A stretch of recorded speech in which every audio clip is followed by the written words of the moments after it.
Too many people fail at Google Ads because they associate it with traditional advertising.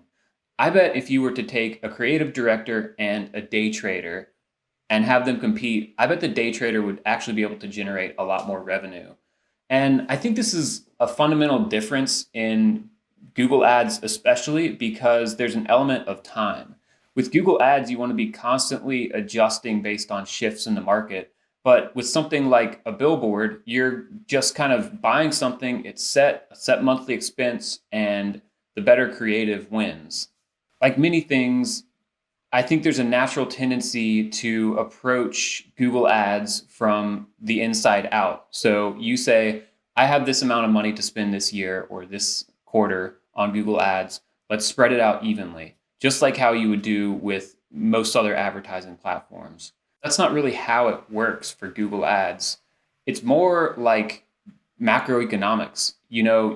Just like in a business, you want to see what the market wants and you want to have feedback loops and react to information. The business that's reacting the quickest to the most amount of information is going to be the business that wins.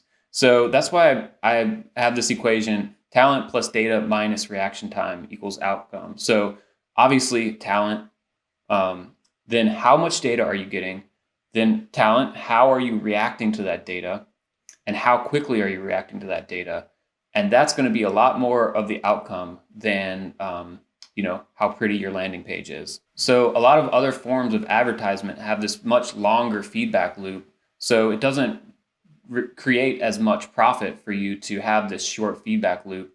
But the Google Ads feedback loop is kind of infinitesimally small, so you can have so much higher margins. There's so much more opportunity for improvement, and the people that are improving the quickest and having that shortest feedback loop are going to be the ones with the most profit. Earlier in my career, I kind of had the same mindset as most people around Google Ads, and it would be like, yeah, just spread this evenly as possible. And that's kind of like a portfolio manager.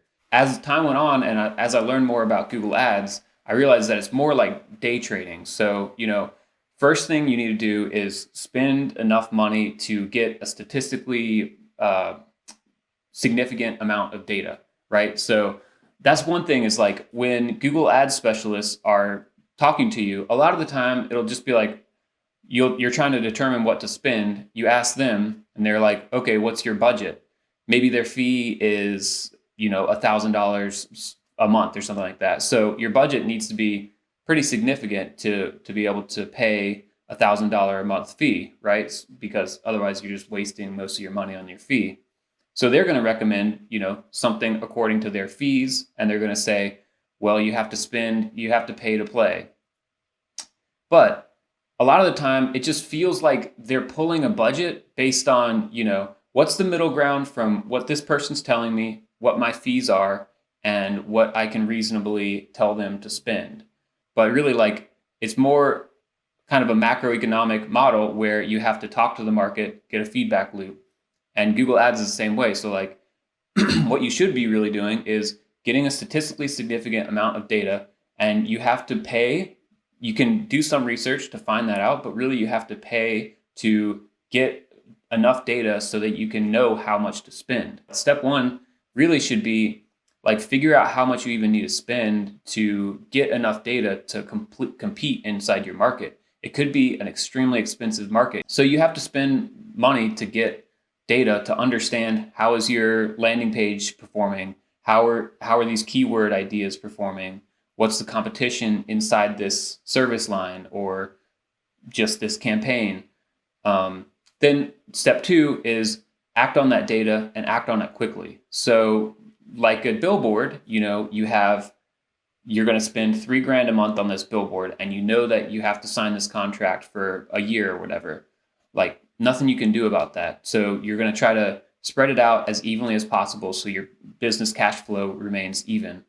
But Google Ads, you want to find opportunity through data and then exploit that opportunity as much as possible. So whatever your budget, whatever the max amount that you feel comfortable spending, like whatever your risk tolerance is, take that and have exploration and exploitation.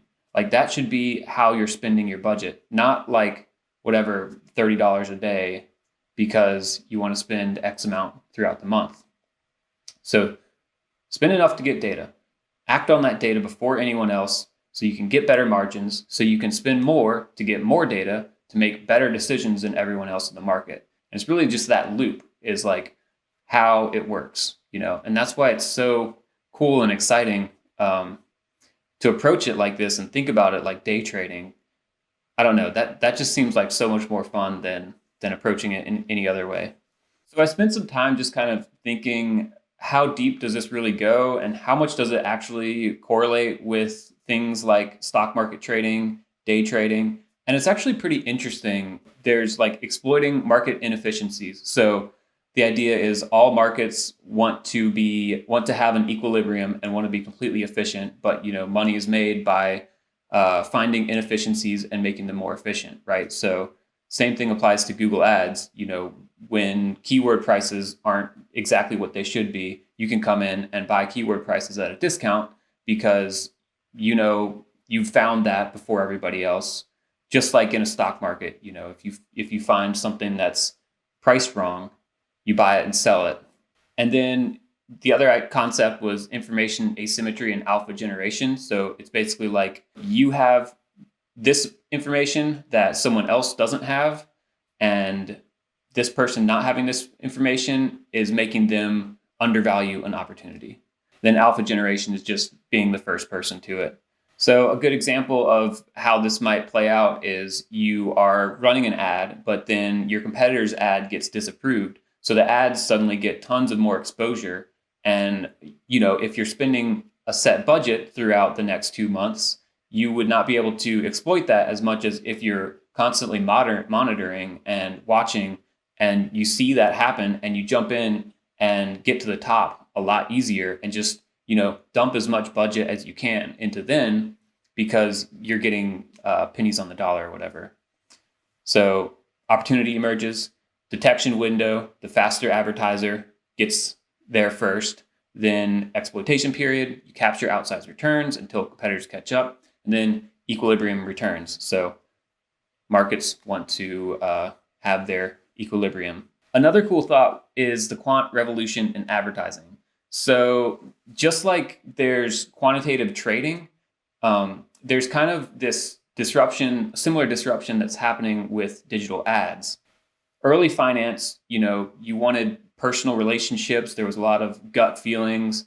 You only got annual reports. But then finance changed, and there are more complicated algorithms and data feeds and models that can allow you to instantly act on things.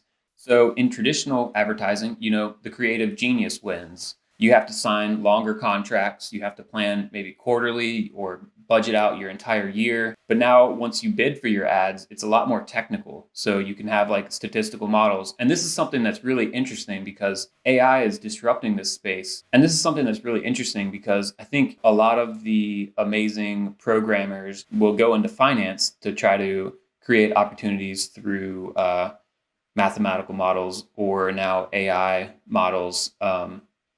But I bet there's a ton of opportunity in modern digital advertising where people are relying on someone sitting behind a computer to make these quick adjustments because it's not as obvious of an ROI. You need to have a business to get that ROI. If you're the person employing a team who has the most superior AI model that's constantly making these incredibly accurate and highly informed decisions of the bid based on the marketplace, you could vastly increase the profit and the efficacy of your Google ads. So yeah, I just wanted to share that thought process. I hope that's interesting for you. I feel like it's a really important mindset shift to just think about ads in this way, because so often I hear so many Google ads specialists just kind of pulling the budget out from whatever the client wants. And how you spend, how much you spend, when you spend it needs to be determined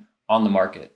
So if you find a great Google Ads specialist, they're going to talk a lot more about the feedback loop than they will just pulling a budget out of thin air and trying to justify their fees.